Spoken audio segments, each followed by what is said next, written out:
Good evening, everybody. It's Monday night. It's almost 8 o'clock, and it's almost time for Monday Night Raw. So that means that it's time for me to talk a little pro wrestling. We had a fun weekend. Only one show this weekend for us. We had the NWF Wilmington show, Barn Wrestling 3.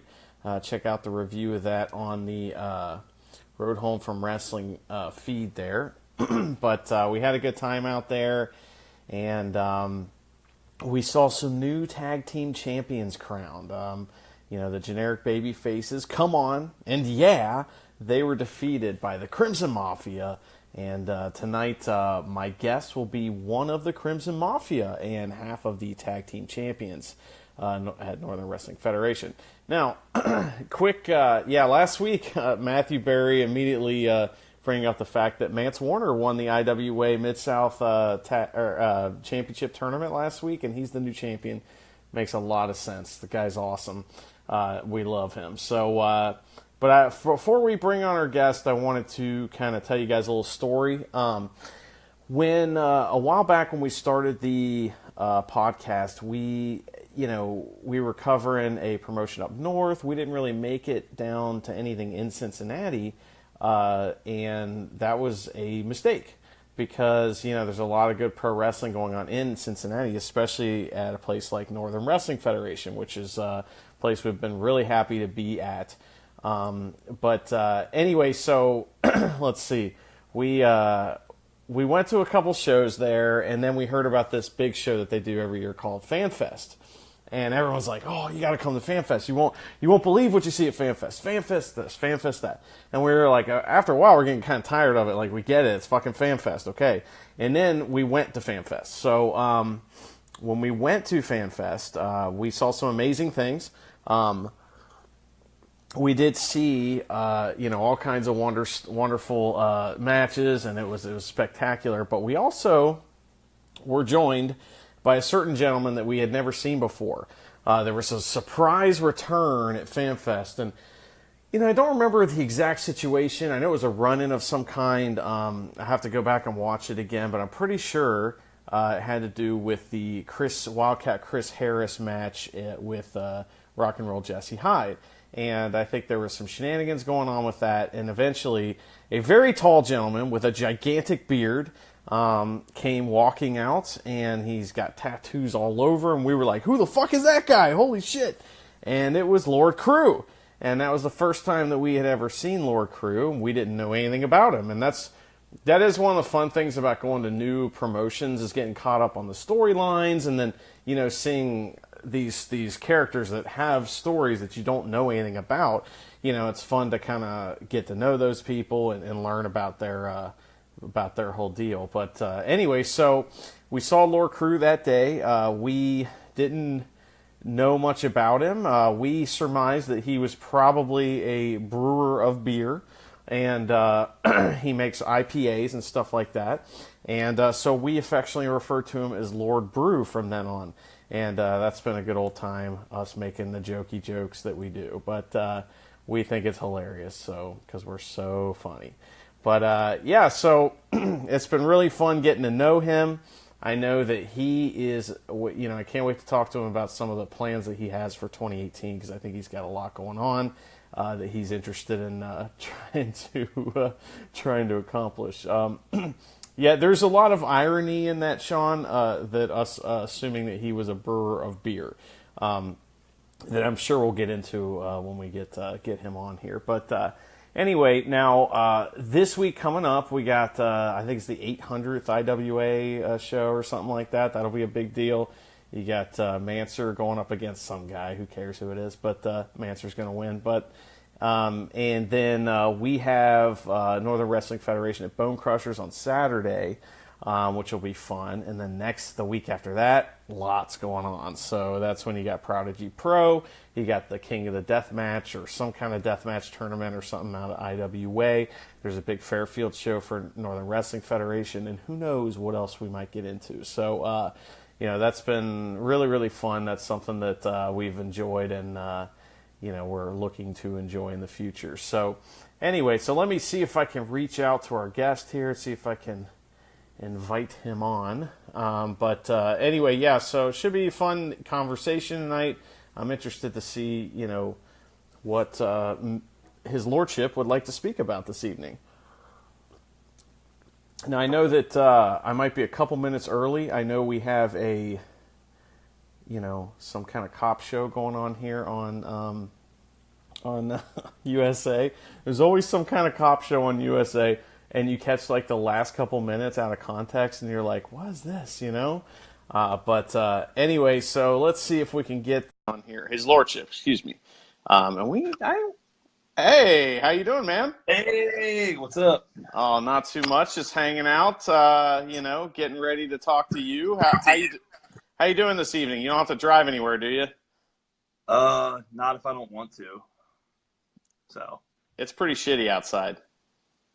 Yeah, I just had a nice Italian dinner over in downtown Cincinnati, and then with a couple friends, and now I'm at my buddy's house looking at some stuff, getting ready to get tattooed in a couple days. So going over some different line stuff. So where is this tattoo going to be located? I'm actually covering some stuff on my left arm. So okay. So you got to cover up that Road Ho for Wrestling tattoo that you got put on there. Is that what it is? No, that's actually what's going over there. Wow. Please don't do that. But anyway, well, man, I told the story a little bit about how we first got introduced to you at FanFest. You showed up. You beat some people up. You look extremely intimidating. And we were kind of blown away by the appearance of Lord Crewe. And at that point, we didn't know anything about you. And honestly, a couple months later, I still don't know a ton about you, as far as who Lord Crewe is and why is he a lord and what the story behind the Crimson Mafia is as well. So I come from a long bloodline of Viking warriors, and the Lord is just kind of a namesake. It's just been passed down through the generations, and I continue my warrior heritage today, and I take it out on people in the ring. So that's kind of where that came from.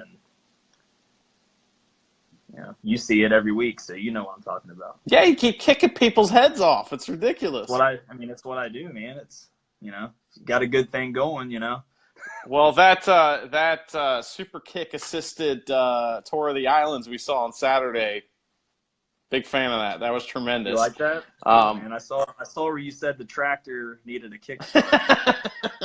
That was Dean's joke. So Dean, I got to give credit where credit's kudos to Dean for that one. That was good. He's good. I popped for that. He's good at making jokes, but I guess we kind of all are. That's organic. But anyway, that's about all we're good for. But speaking of Saturday, so these kind of annoying guys with crappy shirts have been the tag team champions there at NWF for quite a while, and the Crimson for entirely too long. You said it, not me. But it turns out that after a while, the Crimson Mafia, you've been trying to relieve them of those titles for quite a while, and you were finally successful there on Saturday, fair and square, right in the middle of the ring. 1, 2, 3. I mean, you guys are now the champs. You and Anthony Bryan. What do you think? Yeah, man, it's long overdue. I've been telling both Mercenary and Wildcat since I've been back from injury, that this is what we're after, and we're gonna make it happen. And it's like I told them the other night during our Bustin' Loose interview that I do partially take the blame for it taking so long. I was out for 6 months with an injury, and it was a hard injury to come back from. That would have ended a lot of people in this business. But I dug in and got through it, but there was a little bit of rust, and maybe we weren't all 100% on the same page, but now the wheels are turning, things are going good, and we proved that on Saturday night.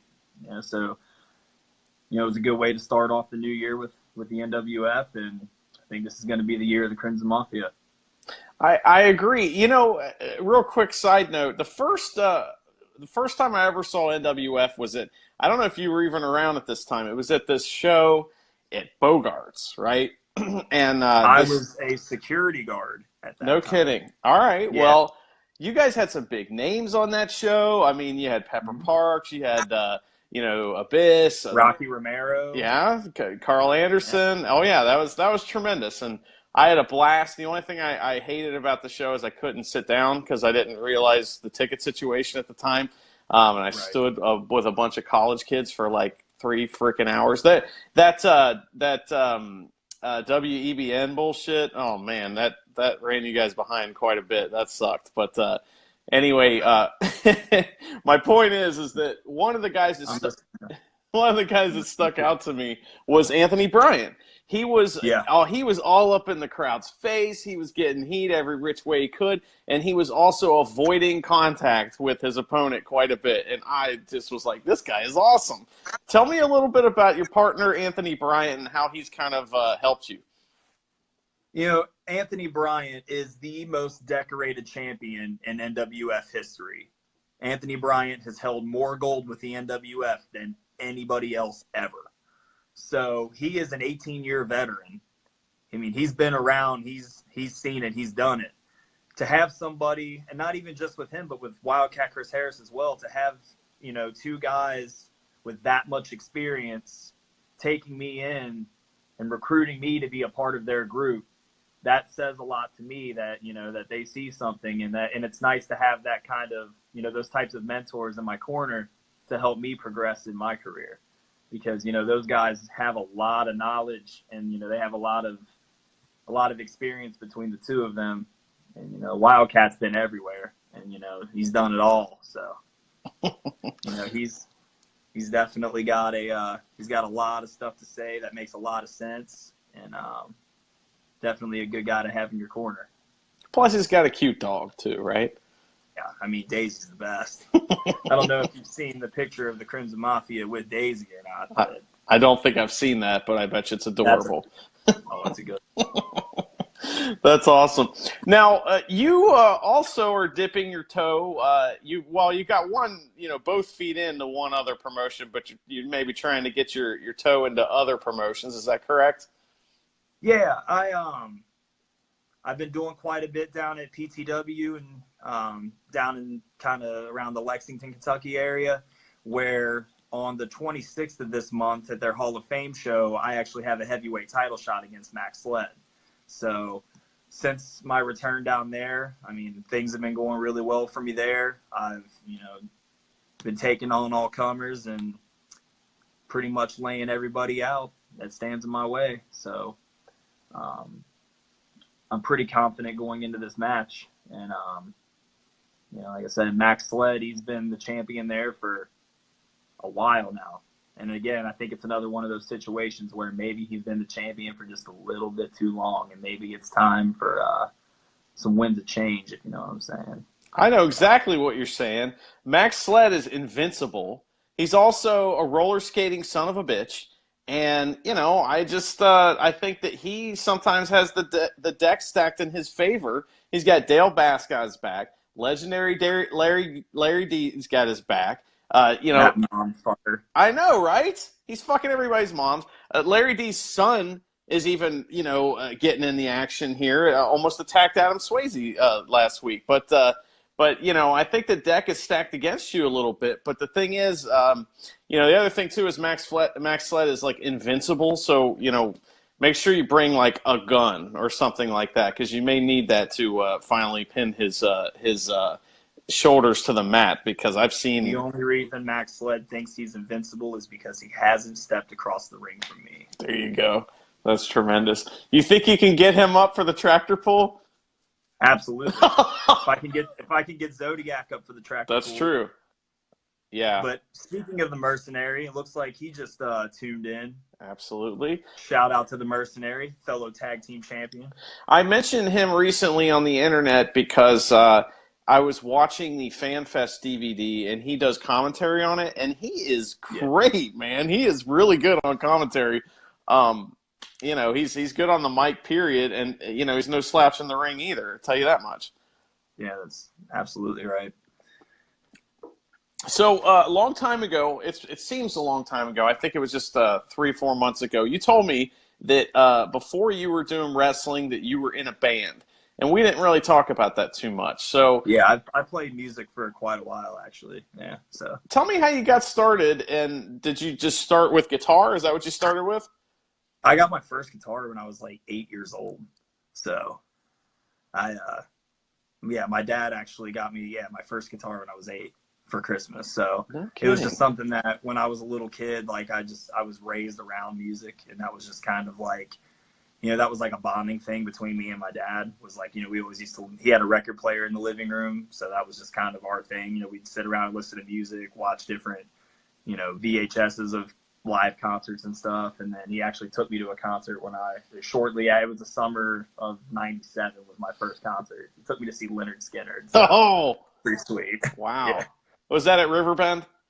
Yeah. Gotcha. Yeah, that's a fun concert anyway, just because everybody dresses up, like cowboys kind of for stuff. It's like a country concert more than it is like a rock and roll concert, but in this area anyway. But yeah, that's a good concert, man. Wow, Leonard Skinner, and that got you hooked, huh?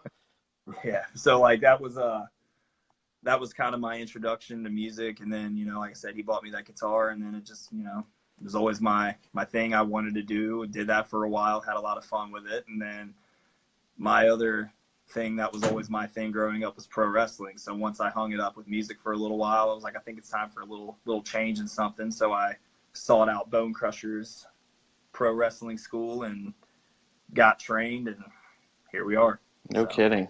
Well, what kind of guitar was your first guitar, and do you still have it?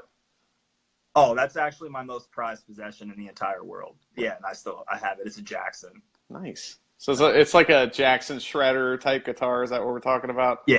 Gotcha. Yeah, it's like early '90s. Maybe some. It's like early. What are those pickups that's in every single Jackson? The Seymour Duncan. Yeah, there you go. Seymour Duncans or ESP, like they have EMG. those. EMG, that's what I'm thinking of. They have the black block pickups or whatever. Yeah. That's one thing I've actually been in the market for recently is I kind of want to buy a shredder guitar, but I am in love with this Charvel, like San Dimas. You know what I mean? Like it. Yeah, but I mean, Charvel, Jackson, it's all the same company. Now it is, but back when Jerry Cantrell was playing one, I was like, oh, I got to have that, and I still want one of those really bad. But what do you play now?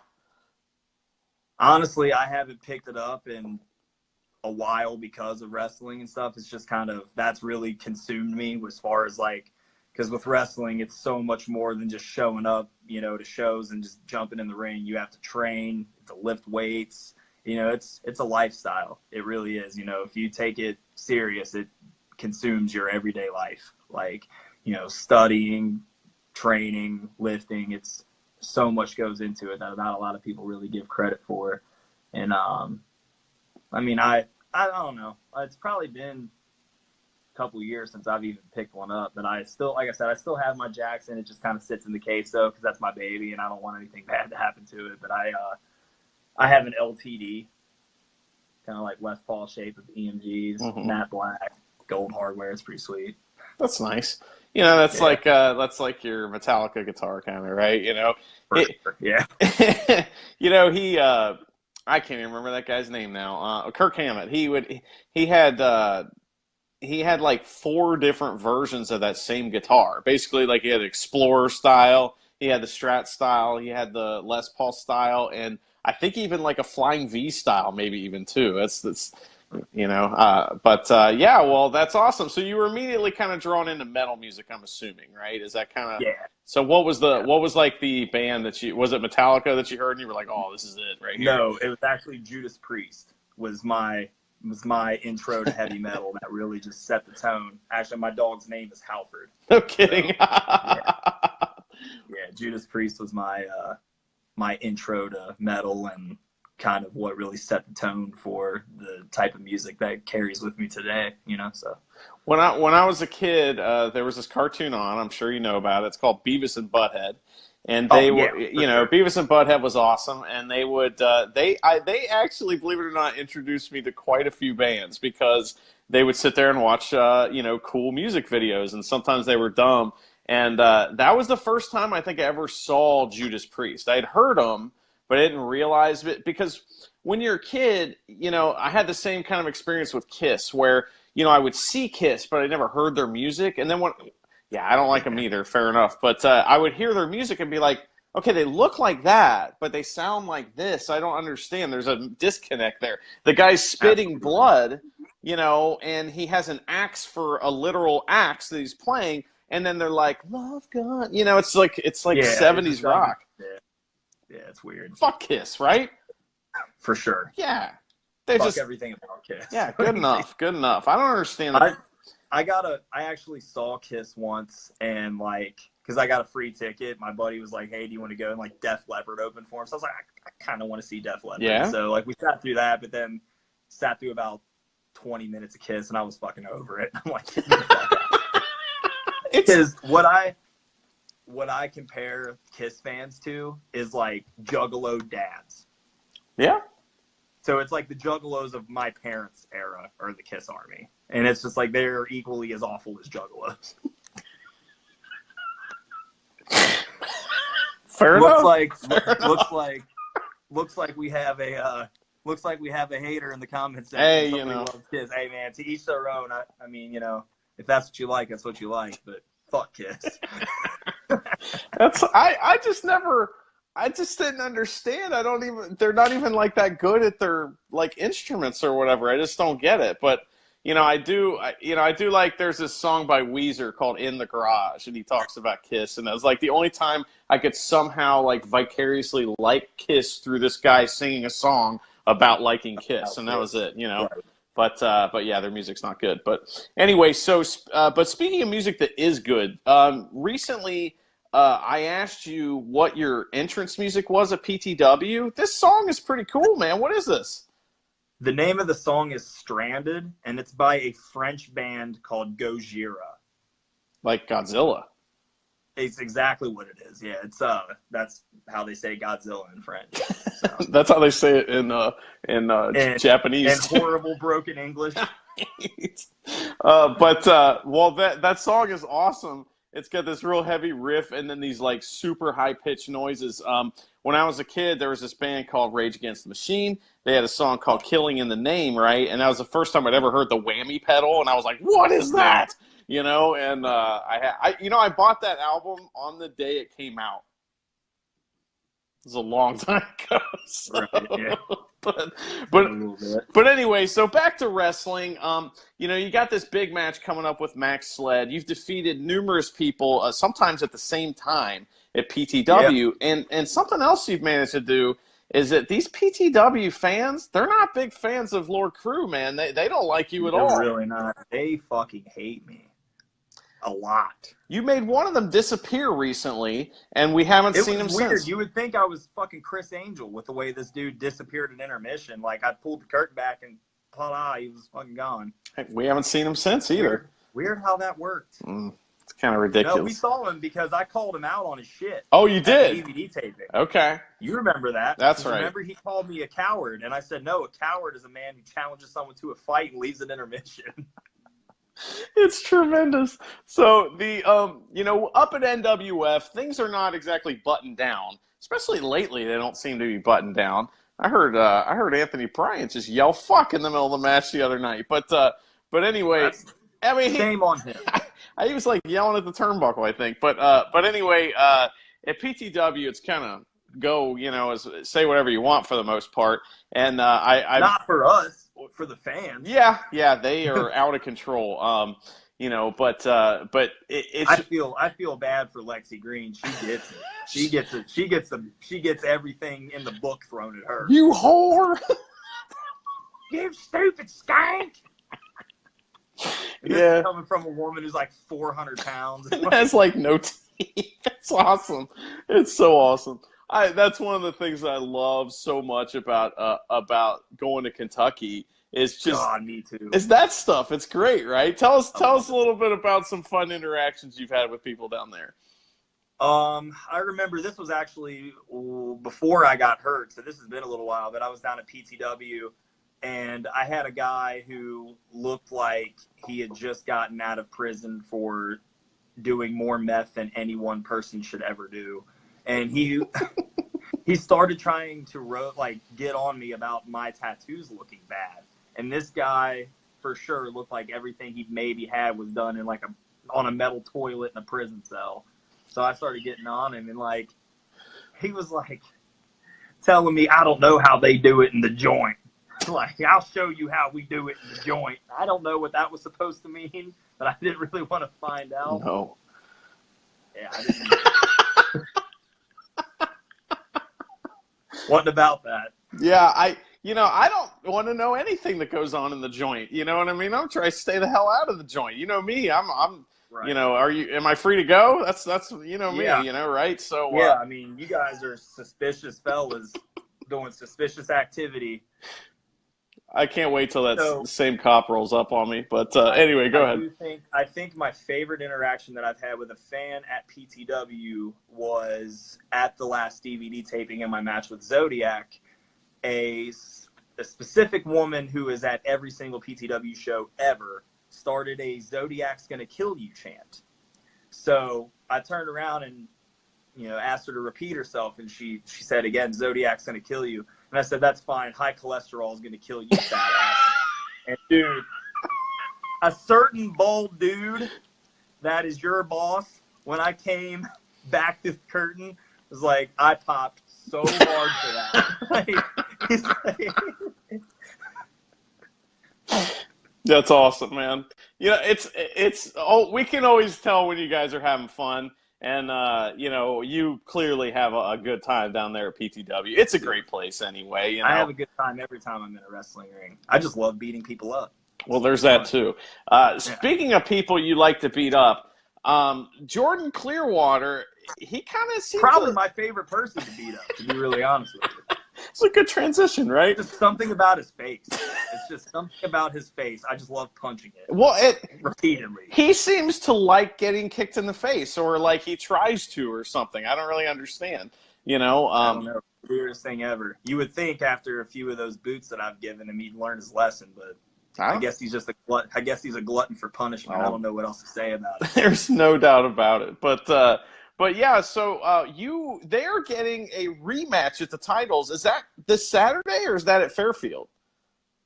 I haven't heard either way. I tend to just show up and just do what, just go in and do whatever I'm told. You see this question? Or Crewe. Yeah. If you're wanting to be a pro wrestler and considering training at the NWF, then my advice would be to reach out to Roger Ruffin at the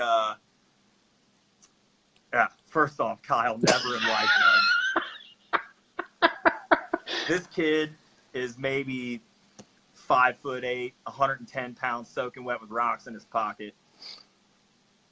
Yeah, I don't care how much liquid courage you get, kid. I almost actually threw him off a boat in Port Clinton, Ohio, on the way back from Put-in-Bay because he was drunk, acting a fool. And I told him he didn't sit his ass down. I was going to choke him out. And he went and sat in the deck.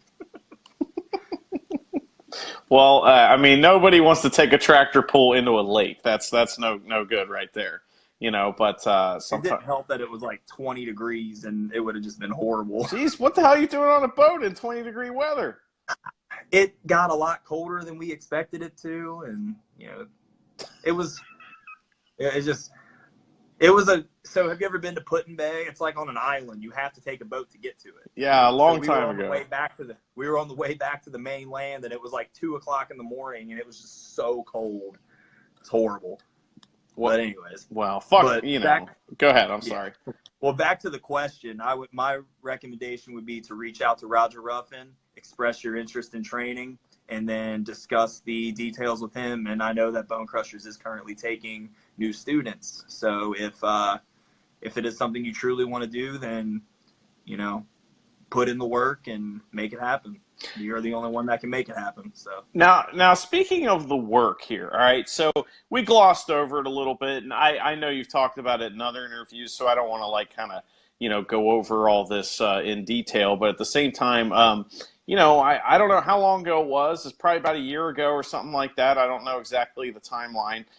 Your kneecap ended up in your thigh, basically, right? Yeah, that's pretty much exactly what happened.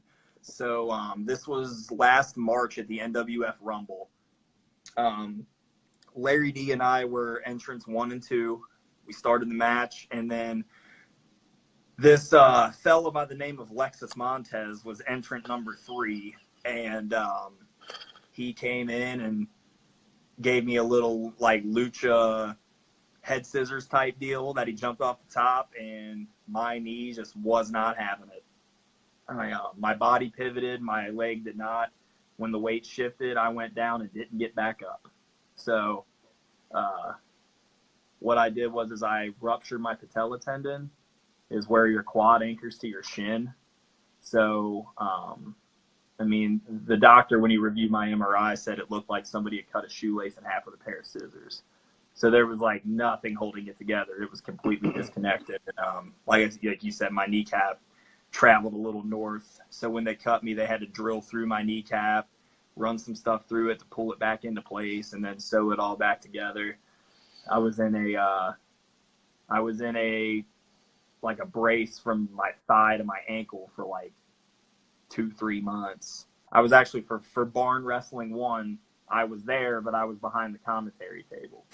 So I was present, but I was unable to compete. Well, thank you to yourself and all of the NWF folks for adopting the actual Barn Wrestling name. I know that makes me laugh so hard. It makes me so happy. You know, I just think some of the shit you guys come up with is so damn funny.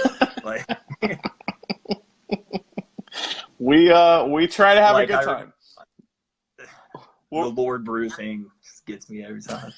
What about my favorite though? My favorite was the midget wrestling that you covered, Lord Micro. Yeah, Lord Micro Brew. I almost crashed my car. That's pretty awesome. Well, you always got to be careful when you listen to our show while you're driving. I mean, technically you're driving impaired when you do that, so just be careful. And that's something that Lord Crewe would never do. So, but at the same time, so I do have a weird question. You never hear about this part of a knee injury, especially. So you injure your knee in the ring. How long before you get to the doctor to actually see what's going on and everything?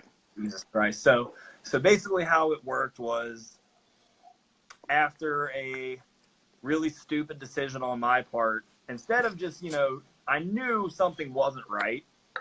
So instead of just, rolling out and getting myself to safety, I decided to pull myself up and still try to continue the match, and then ended up getting eliminated over the top to the floor with a completely ripped knee. So I had to be physically carried out to a vehicle, I went to a hospital in Kentucky because there's an emergency room a half block from my house. So I figured if I can get there, it'd be a hell of a lot easier to get home from there.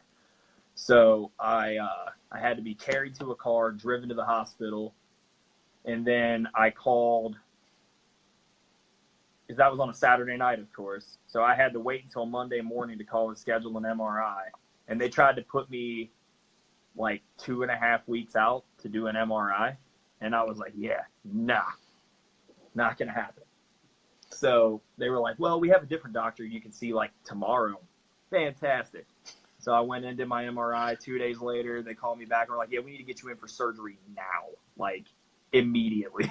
So I had surgery by the end of the week. That's good. Yeah, because, I mean, it was bad. Like, there was, no denying that it was bad. Who eliminated you in that Rumble? That son of a bitch that I came back and reminded who I was at FanFest, Jesse Hyde. Aha. Did he get you with any of those kicks beforehand, or did he just dump you over? I got dumped out. I could barely stand, so couldn't take any of those kicks. He exploited the weakness. I gotcha. So, with that being said, though, I had 6 months to just sit around and chew on that.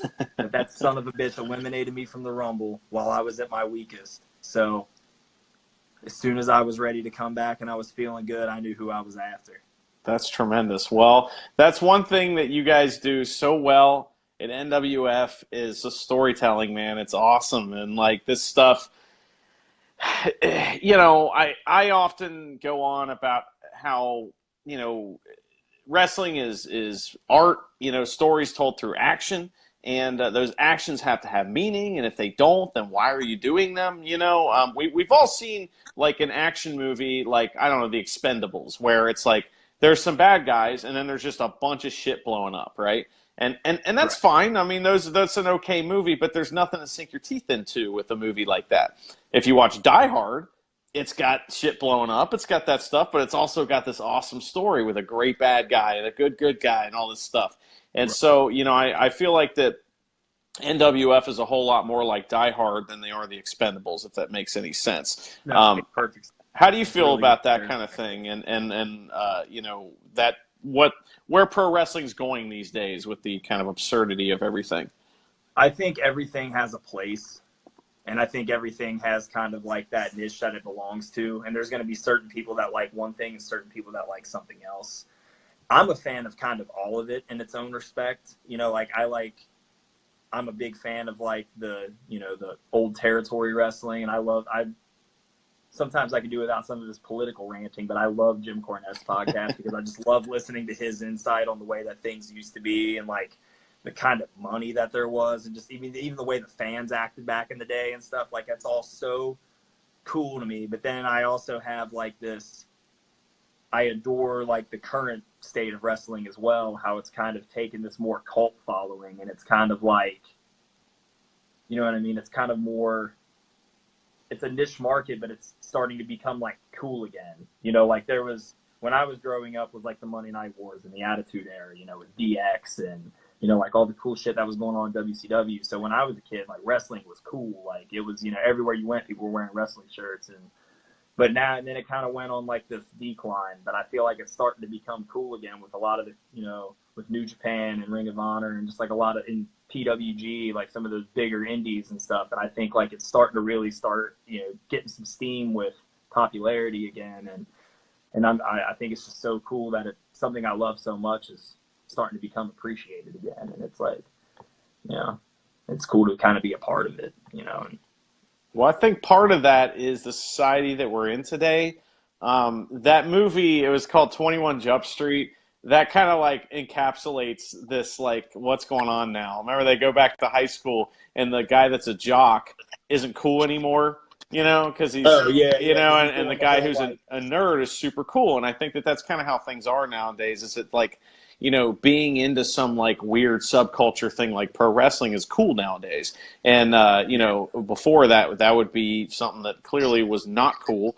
Of course, if you grew up in the Attitude Era, you knew it was. I mean, I came out of high school and people were crotch chopping and stuff when I was in high school, of course. But for sure. other than that, I didn't see, a ton of wrestling when I was in school other than Nitro. I watched lots of Nitro. But I was totally a Nitro kid, yeah. Well, what was like the storyline that grabbed you in Nitro, or something that you remember from that was really cool that you still think about today? The NWO, just like the whole, because I was always a big Scott Hall, like Razor Ramon fan when I was a kid. Like that was my dude, So when he went to WCW and like was doing the whole NWO thing with him and Kevin Nash, and then like it just became this big thing where like these were the cool bad dudes. And Matthew Burry, I hate how people say it's fake. You know what my reply to that always is? Whenever somebody asks me if wrestling's fake, I say, okay, if it's fake, then let me body slam you. Exactly. They're always like, no, fuck that. I'm like, well, why? If it's fake, yeah. If it's fake, it shouldn't hurt, right? Yeah, that is a thing that happens on occasion. Although I've learned my lesson. I don't talk to outsiders about pro wrestling anymore because Jesus Christ! Every time somebody finds out that I wrestle, I get asked the same dumb fucking questions all the damn time, and I always give the most generic, just bland answers, and just like not give any insight or anything. And I just kind of. Or people ask me a thing, I'll be like, I don't know what you're talking about. Or they'll think they know something. I'm like, I don't know what the hell you're talking about. And then they look at me like, come on, you know what I'm talking about. No clue. Kayfabe, brother, That's right, brother. It's not dead for me. It's still real to me, damn it. That's awesome. Well, stuff like that rarely comes up in my life. I, I kind of conceal Jesus the. Christ, I think Eric Calipy's breaking his like button. Yeah. Damn. Eric, I hope you're doing good. We'll see you at Fairfield on next Saturday or whatever. But yeah, so that means I'm going to see you 2 nights in a row. I'll see you at PTW that Friday, and then the next Yep. night at NWF. That'll be tremendous. Hopefully, you'll be double champion at that point.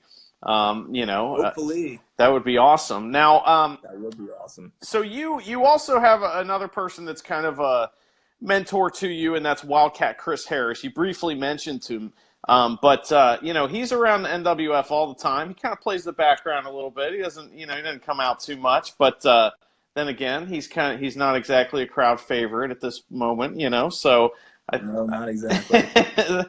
So anyway, but tell me a little bit about your relationship with him and some of the fun times you've had with him or things that you've learned from him.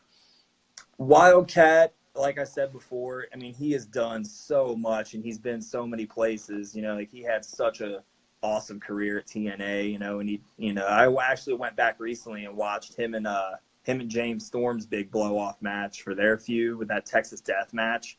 And it was just so good. It was so good. And I just think it's so cool that, when I was younger and I was watching, when I was watching TNA, I didn't watch it a lot, but I did watch here and there. And I remember watching, Wildcat when he was with America's Most Wanted, being the tag champs. And then they would always announce him from Fort Wright, Kentucky, which is a stone's throw from my house. And I just always thought that was so cool. I was like, man, he's from Fort Wright. That's just right up the street. And now he's my manager. Now he'll text me through the middle of the week and just ask me how I'm doing and what's up and stuff. And I just think that's so cool, and we, sometimes, we'll jump in a car together to go different places, and just some of the stories that he has, and just hearing his experiences, and it's a very good insight as to what to do, what not to do. And he's the dude's definitely got a lot to say, and if people would just listen, they could learn a hell of a lot of stuff from Cat. And you also have Roger Ruffin there at NWF, and obviously he's been around a little bit. He's been around a little bit in pro wrestling. He's been around a little bit. He's been around wrestling longer than I've been alive. So. What's something that you have fun with Roger Ruffin, kind of talking about, and something that he's taught you? God, I love Roger to death, and I don't know if a lot of it's appropriate to say on this interview that I'm doing, but I just think Roger's such a good, just funny dude, and once you warm up to him and he warms up to you, he's a character. And I think my favorite thing about Ruffin is the good old Scooby-Doo.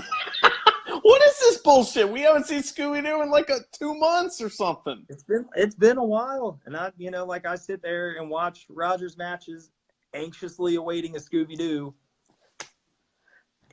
This last one, he had Ryan Stone in one corner. Or Matt, maybe it was Matt. I can't remember which one. He had him in the corner, and I'm like, here he comes, because he throws his arms up like fucking Scooby-Doo, and nothing. It's bullshit. Chomping at the bit, sweating palms, and everything. You're like, oh, here it comes. Ever since I made fun of it, he won't do it anymore. It sucks, man. I'm not loving this, but anyway, now, so a couple things too we've noticed is that you do a couple moves that we've named, but we have your boot that shakes the earth. We have that, and then we also have what we call, when you're in Kentucky or Wilmington, we call it the tractor pull. What do you call it? I don't really have a name for it. I just I know that it's been called in the past. It's been called the Wrath of the Gods. Okay. So I've called it that. That's kind of a take from where it came from. So I like that. It's been called the Tour of the Islands by the guy who does it, and then he has an alter ego that calls it the Wrath of the Gods. That's true. That's kind of and the saying kind of fits. So that's what I usually refer to it as, is the Wrath of the Gods. What kind of wrestling are you watching on a weekly basis? I actually just canceled my WWE Network subscription and I got New Japan World. So I watch a lot of New Japan. And usually sometimes if I'm just like sitting around the house, I'll just put on YouTube, like I'll just search a certain match, watch through that, and then, you know, it'll just start playing stuff like it going forward. So there's a lot of times like my computer's hooked to my TV, so I just, you know, I'll throw something on and just let it ride while I'm doing chores or just sitting around and not really doing anything and study. But like, you know, I like to watch Tommy N, you know, Aleister Black. I like his style a lot. I like watching a lot of Hero. Like I like the real heavy hitters, like Strong Strike, you know, Strong Style, that type of stuff. So like I like Katsuyori Shibata. You know, he's just so freaking stiff and awesome. Like, yeah, it's really. Did you see his match with like his last match, you know, with Okada? Okada. Yeah, I mean, it was tremendous, man. And that was like, Okada was on this run at that time too, where he was having these amazing matches with everybody. You know, Marufuji, he had him, he had Minoru Suzuki. He even had a great match with Fale, you know, that was really good as well. And it was really fun to see that. Now, you know, my little thing about that whole thing is that headbutt spot, right? Where I mean, it's like the greatest / worst thing in the world, right? I mean, it's just so awesome to see, but then when you know the cost, it's terrible, right? Right. And it was one of those things too, where, you know, I had a bit of an opinion on that from like a wrestler's mindset. And I don't want to get too much into that, but like, I mean, he obviously drilled him with that headbutt, you know, to have the effect that came from it. And I just think it could have gone a little better for him. And, you know, it was a very dangerous thing, not just for him, but for Okada as well, you know, because that's, you know, that is a two-way street, you know, it's head on head. It could have went either way, you know, and so that was... Yeah, I mean, it was, the visual of it was sweet because he hits him with that headbutt, and then, you know, you look at Okada and then you just see the blood start to trickle, and you're just like, oh shit, like he nailed him. Like, that's good stuff. And the year before at the G1, Shibata, they had all these guys from Noah come in, right? And they had this guy, gosh, now I can't remember his name, but he's a kicker guy. He kicks everybody, and he's from Noah. And he had this feud going with the Noah guys, and it was like him versus all of them. And so there was a spot where he came in the ring. He had a standoff with Nakajima. Is that right? Yeah, Nakajima, I think his name is. And he had a standoff with Nakajima. He hit him with the headbutt. The blood came down, and all of the other the guys from Noah were like, oh, you know what I mean? They were all flipped out or whatever because it's so fucking awesome. And you know, that's kind of when that match or that, you know, that little interaction, and then I think it's Wrestle Kingdom 11 or 10. I can't remember which one. He had a match with Ishii, Shibata did, and they did some of the craziest shit I've ever seen as far as I think it was 10. I think it was 10. That sounds right. If you ever go back and watch that match again, I talk about... He wrestled Goto last year. Right, yes, that's correct. 11, yeah. But this one, I think it's for the Never title, and Shibata's the champion, I think, at this time. But what happens is that they do elaborate spots and then reverse them and mirror them. So, like, you know, Shibata does this elaborate, like, you know, 3-minute offensive, like, explosion, and then Ishii does the exact same moves in reverse, like, for 3 minutes, and the whole match is that way. And it's just like, I don't even understand how they remembered it. You know, it's like one of the craziest, like, mental feats that I've ever seen in a wrestling ring, let alone physically actually doing it. It's tremendous stuff. I would definitely check that out. Yeah, I don't think I've ever seen it, but I'll have to check that out. Well, now you got New Japan World, so you can watch it. I got New Japan World, so I'm going to have to go back and rewatch a lot of stuff. So you watched Wrestle Kingdom this year, I'm assuming, right? I watched it. Yeah, I woke up at 3 a.m. to watch it. Did you? Oh, no kidding. I did too. Yeah, it was awesome. What what'd you think of it? Like, and like from a wrestler's point of view, what did you see as far as like your favorite match or things that kind of stuck out to you? What I love about Wrestle Kingdom in general versus other stuff is that there's no wasted time. It's literally like match, they exit off to the side, and then the next match is coming down the entrance ramp. So there's not a lot of, wasted time or, on just a lot of backstage segments or, just promos. It's just they don't have match, Boss Man just like coming out and and tripping on the fucking stage, tripping and then screwing up the promo for the next show. Yeah. 4 times. Yeah, they don't do that. So, No. but what kind of guys stick out to you in matches and whatnot? For me, my favorite match of the night was, I really enjoyed the 4-way for the IWGP Junior Heavyweight. I really like Will Ospreay. Like, I've ever since I first saw Ospreay, I've always been a fan of his stuff, and I really enjoy when him and Marty work with each other. Mm-hmm. So the two of them being in that match, I was just like, oh, they're going to do some cool shit.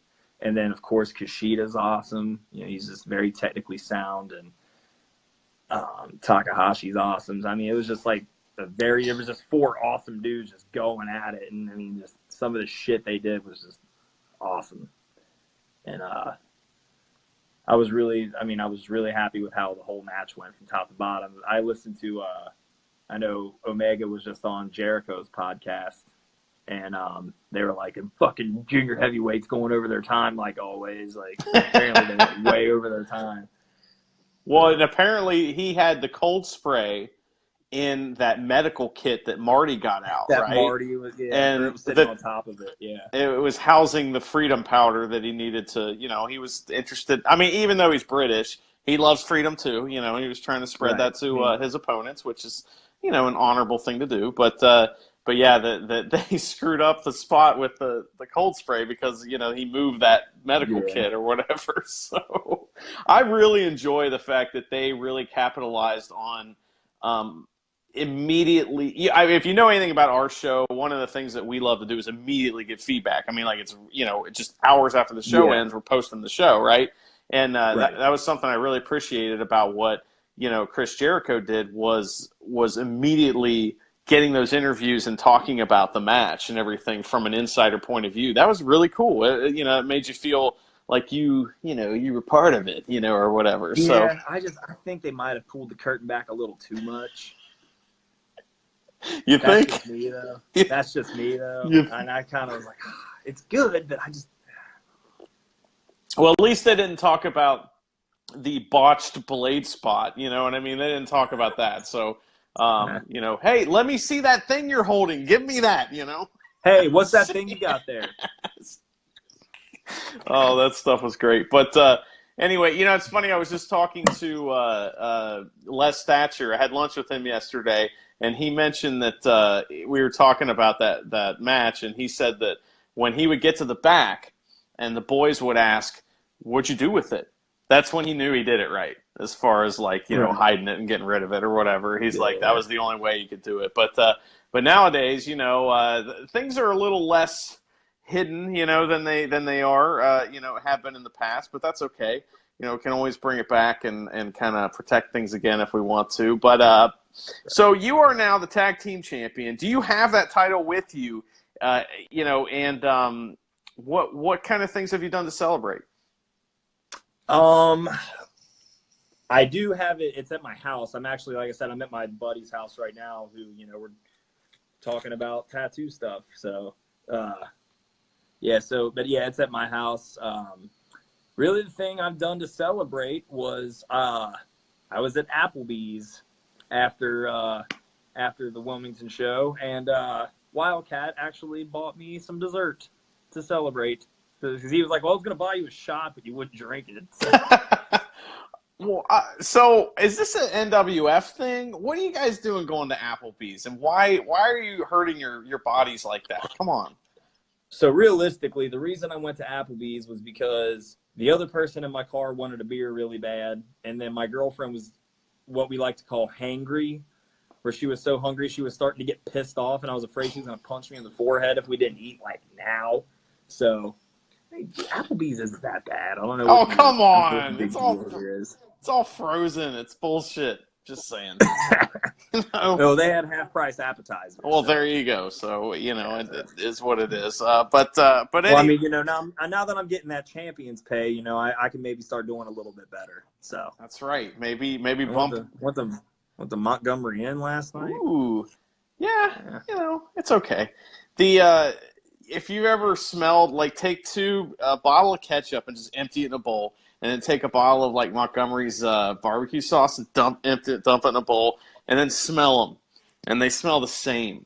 So I don't know. Just letting you know. So I don't know what that means. Shame. The ribs were damn good.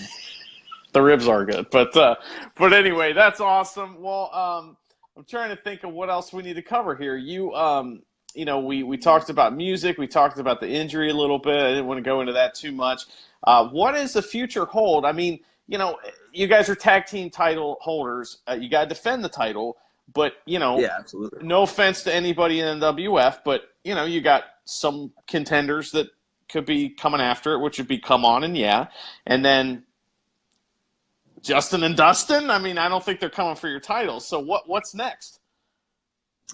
I don't know. Where I said we're going to be fighting champions. Anybody who wants it can come get it, and then we'll just prove time and time again why we deserve to have those belts, and why we have those belts is because we'll take on anyone who wants to come try. And I mean, like I said, I think this is going to be the year, and I don't see them going anywhere anytime soon. Look at this guy in the comment section. I think I have a challenger for the tag title. Oh yeah, Eric, you're going after him. He challenges everyone to fight. He's always trying to fight somebody. I think you need to go to anger management, Mr. Calaby. I think so too. He also told me that Bruce Gray's name is Suck My Cock. I don't know why he told me that, but he told me that. I don't understand it. I mean, that's a weird name. I don't know why somebody would name their child that. But I've had many interactions with Bruce Gray. None of them positive. All of them very, very negative. And at no point has he ever said anything about sucking cock? Has that ever come up? You know what I mean? So I really don't understand where he's getting this, but who knows?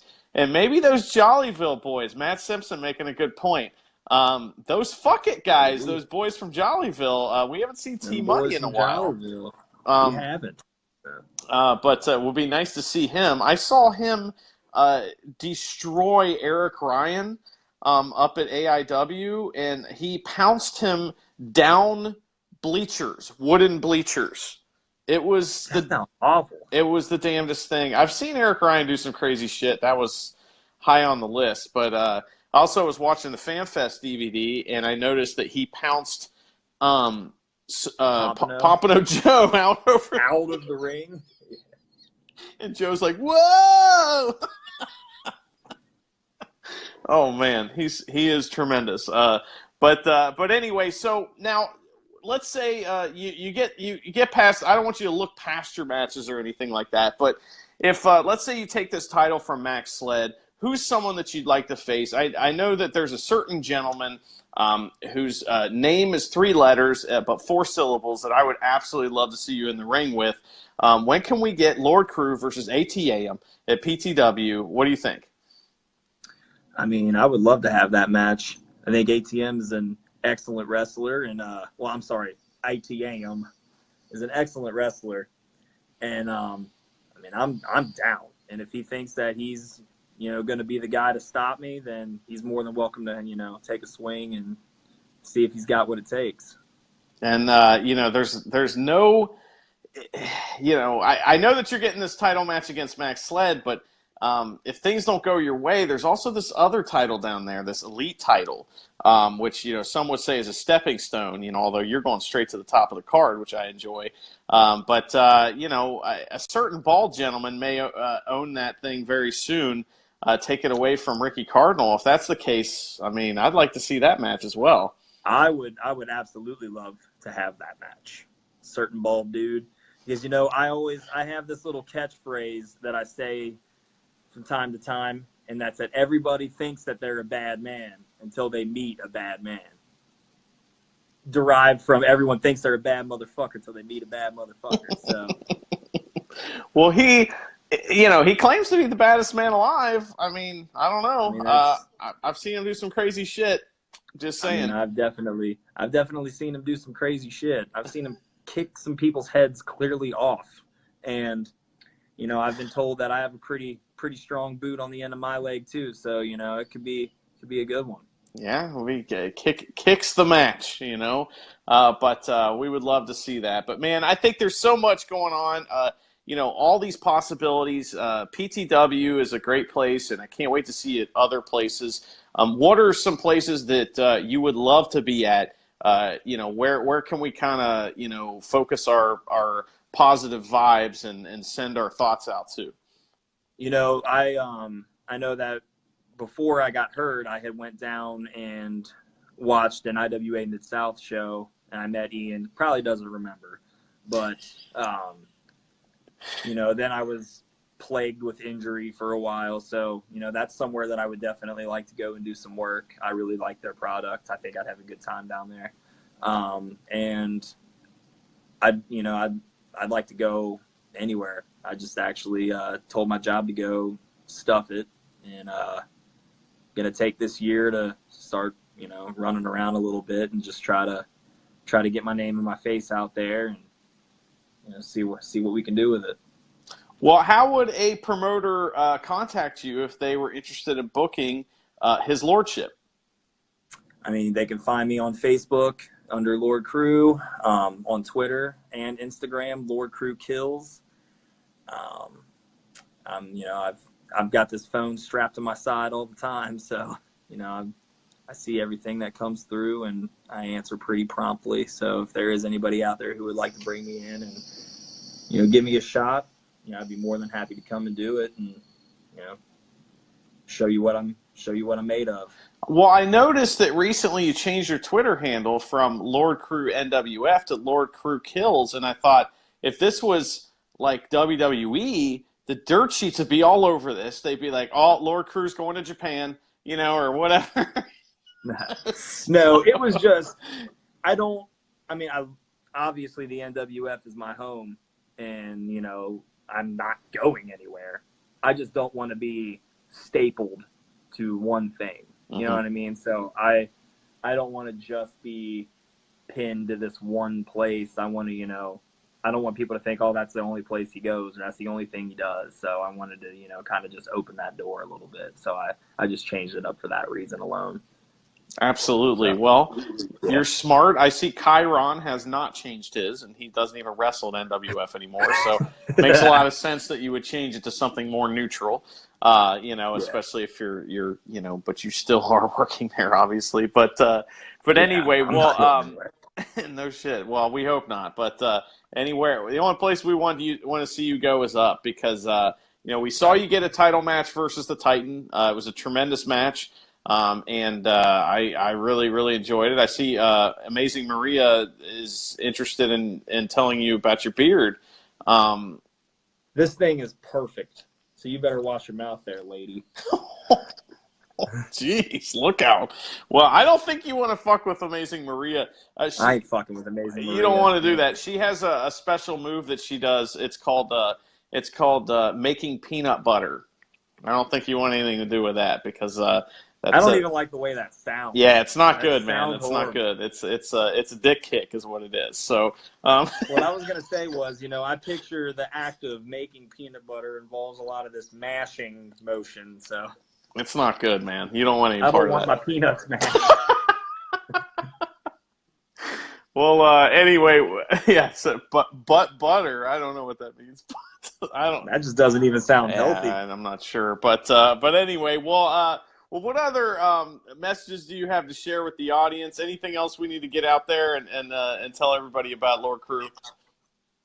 I guess, like I just said before, go follow me on my social medias, Instagram and Twitter, Lord Crewe Kills, and then just Lord Crewe here on Facebook. I know you tagged my Facebook in the post promoting the show, so you guys would just go give me a like, share stuff, come out to a show, support independent wrestling. That's the biggest thing I can say.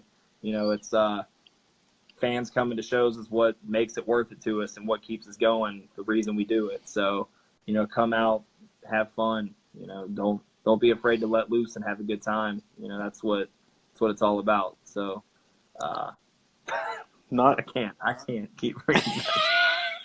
It's ridiculous. Look, boy. But yeah, so that's pretty much what I got. Come out to a show, have some fun, buy a shirt. Yeah, absolutely. So you are your shirts still on sale, or are they? Nah, that was a holiday thing. If you missed the boat on that, you fucked up. Good, awesome, good. Yeah, I need that extra $5 to fuel. That beard oil is probably expensive, right? I mean, you got to get that stuff, man. right? It's keeping this thing healthy is a chore in itself. Yeah, and I mean, staying away from nut butter, that's a whole other thing. I mean, it's difficult. But right now on Raw, they are finally going back to what everybody loves. Braun Strowman is lifting a semi-truck. I saw the funniest shit ever on Twitter earlier, where a reporter asked Braun Strowman, they said, so what do you do to prepare for a match? Do you lift I think they even said, do you lift semis? Do you eat metal? He's like, well, when I'm not flipping ambulances, I'm in the gym stacking plates and pushing weights. And then he's like, sometimes I'll just go out in the woods and just chop down trees with my bare hands. Funny as shit. I eat about 15,000 calories a day to keep this 400-pound frame moving. And sometimes I just go out in the woods and just chop down trees with my bare hands. I thought that was the funniest shit. That's wonderful. He's like the best, right? I mean, I just love Braun Strowman. He's like one of the only things about WWE that I just absolutely can't get enough of right now. Dude, it's so good. Yeah. Like, they built him right, and what's something that you can watch? I mean, you're a monster among men on the independents right now. Because you have a lot of size to you. You're much bigger than most of the guys. What's something you can learn from watching Braun Strowman and how he's presented that you can, kind of work into your stuff? Just the whole, when he steps into the ring, he has a presence, and that's really important, I think, for a big man role, is to just have that presence. When somebody looks at you, they go, holy shit, I don't want to fuck with that guy. You know what I mean? And I think that's like when Braun walks into the ring, people are like, yeah, this is not going to go well. I think that's usually everybody's initial reaction when they look across the ring to Braun Strowman, like, fuck. Like, how did I get, the whole, like, Malcolm in the Middle, like, record scratch? Like, you're probably asking yourself how I got myself in this situation. Mm-hmm.